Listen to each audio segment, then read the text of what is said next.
We are feeling cozy this week with a full moon in Cancer. Here's the scoop.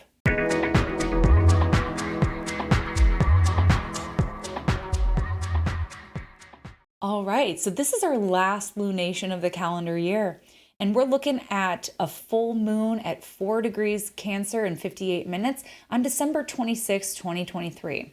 What could be more lovely than a giant, ripe full moon in the sign of the moon's domicile, Cancer?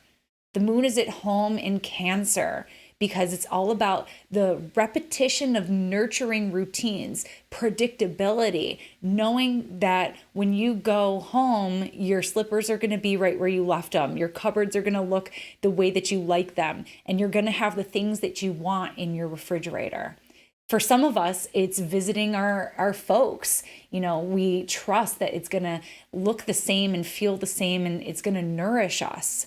So that's something that really shines through with the moon's placement in the sign of Cancer, is this quality of nurturing and nourishment and nostalgia.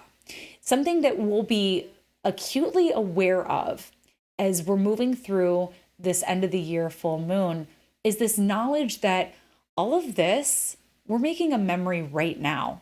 All of this ends. We need to continue to show up for this moment, because one day we're going to look back on this moment and hopefully it's going to warm our heart. This new moon, or full moon rather, is in a trine with Saturn.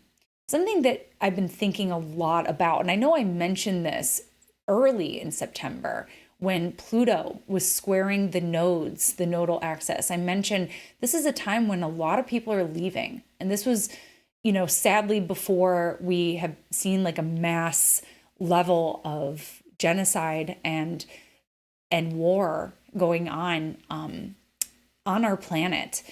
But, simultaneously, a lot of people are being born right now. I don't know if you all have noticed that. I've questioned it because I'm like, is it just the age that I'm at?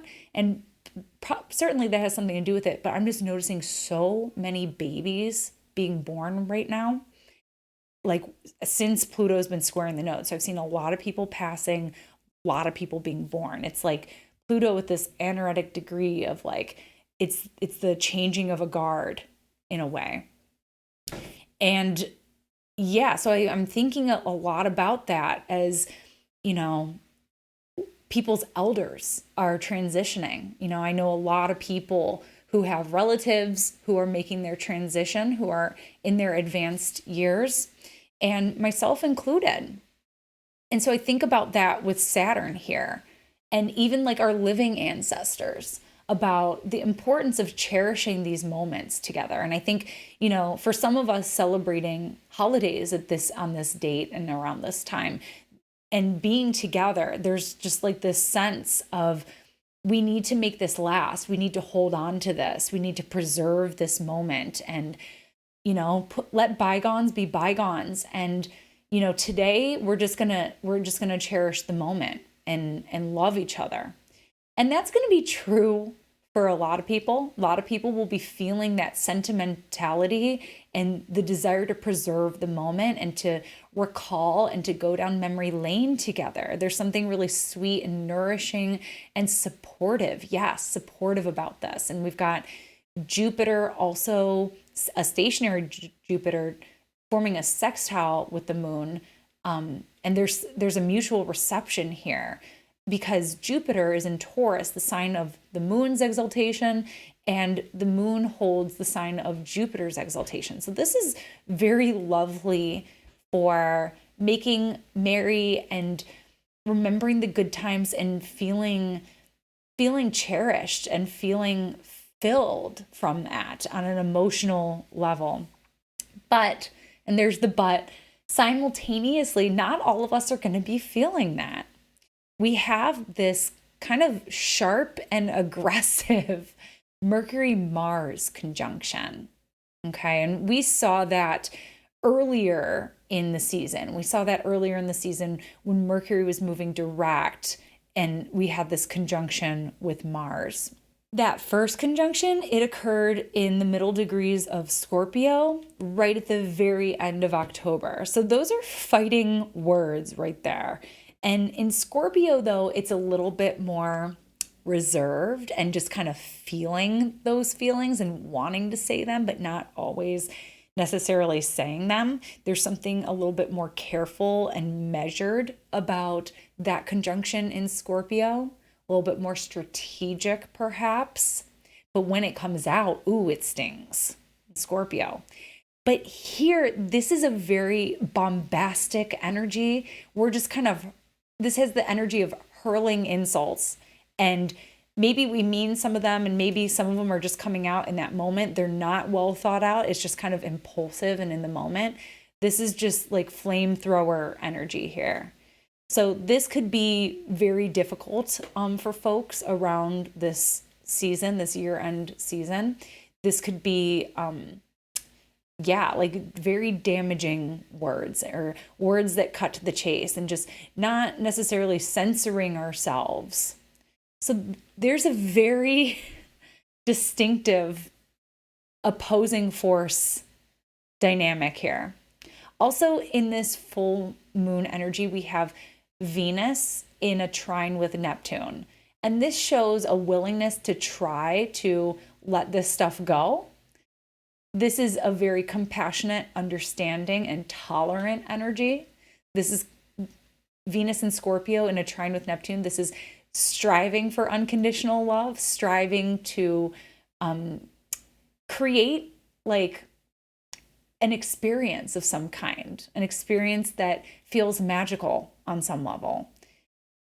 But again, we have this aspect, which is making all of this a little difficult. It's like there are no perfect charts in astrology. Like if we didn't have this aspect going on, this would be a very beautiful full moon, just absolutely gorgeous. But we do have this aspect. So it's, of course, nothing is ever perfect, right? And astrology reflects that. So how do we proceed with this? Know that maybe this is an opportunity to be honest. This is an opportunity to be truthful. Maybe this, in order to feel confident about the memories that you're making and everything like that, we have to be honest. We have to be forthcoming. Congruently, maybe we have to be aware of this tendency to be a flamethrower, and we want to kind of hold that under wraps a little bit. Find another outlet for it if that's what you feel is necessary. But, there's value in this too, of being honest. So this is bound to be a deeply emotional full moon, and not all emotions are watery and emotive and sensitive and sentimental. There's a great deal of that here in this full moon, but some emotions are fiery. Some emotions are angry. Some emotions are ragey. And so all of that is kind of encompassed in this full moon, which is bringing things to fullness, bringing things to light. There's a spectrum of emotions available to all of us. Some of us may be feeling the warmth, the gratitude, the preciousness of the moment, knowing that this moment doesn't last. And there's people that I'm mourning. There's people that I'm missing. I'm mourning the temporariness of this experience. And at the same time, there's this inundation and overwhelm aspect with Mars and Mercury in that fire sign, Sagittarius, in a square with Neptune. So that one can be a little scary because there's like a boundlessness there, or I don't have all the facts and I'm kind of just putting all my eggs in this one basket and this is the hill I'm going to die on kind of thing. So we just want to be careful that if we're angry about something, we might not have the full story. So that's really important to know with Neptune. The other way that aspect with Neptune can show up is just tired. Like I can't focus on anything. I don't really know what to do. I'm just kind of feeling the burnout from the end of the year and really just going to settle into this time that I hopefully have off. Hopefully some of us are enjoying that time off. I know not everybody gets that, but we're going to be feeling the sleepiness there, or the aimlessness of that aspect. Thanks so much for tuning in with me today. For more astrology in your world, you can connect with me on all platforms at Astro Catherine. You can also study astrology with me. The Foundations of Astrology course is an 11-week mentorship. It begins on January 25th. You can visit my website for more details, where you can also book your year ahead astrology reading with me, where we'll get into your personal natal chart, transits, progressions, profections, and the solar return. I look forward to connecting with you. Till next time. Bye.